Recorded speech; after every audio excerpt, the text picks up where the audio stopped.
জাতীয় সংসদ ভবন। এখানে এই জিয়া উদ্যানে এখানে শুয়ে আছে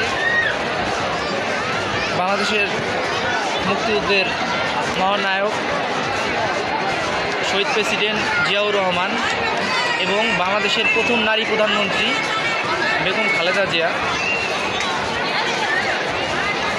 তো খালেদা জিয়া কিছুদিন আগে ইন্তেকাল করেছেন। তো বাংলাদেশের প্রথম নারী প্রধানমন্ত্রী খালেদা জিয়া, ওনার আত্মার মাগফিরাত কামনা করি। আল্লাহ যেন তাকে ওনাকে বেহেশতে নসিব করে।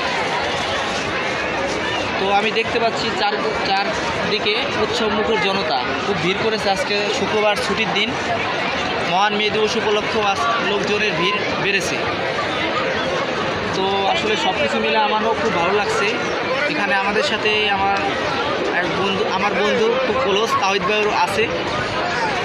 তো আমরা খুব মজা করছি, আমরা খাওয়া দাওয়া করছি কিছু, বা এখানে ঘোরাফেরা করছি। খুব ভালো লাগছে, আসলে পরিবেশটাও খুব সুন্দর।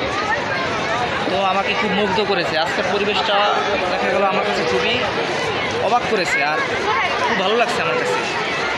ঠিক আছে, তো প্রতি শুক্রবার এভাবেই এখানে লোকজনের সমাগম হয়। ঠিক আছে, এখন দেখা গেল কি এখানে প্রশাসনও তাদের দায়িত্ব পালন করছে। দেখা গেল যে বিগত সরকারের আমলে বা গত বছরেও এত প্রশাসন এখানে দেখা যায় নাই, পুলিশ বা বিজিবি। এর পাশে অবস্থিত জুলাই 36 স্মৃতি জাদুঘর, যেটার পূর্ব নাম ছিল গণভবন, বাংলাদেশের প্রধানমন্ত্রীর সরকারি বাসভবন। তো বিশাল জায়গা জুড়ে জিয়া উদ্যান অবস্থিত।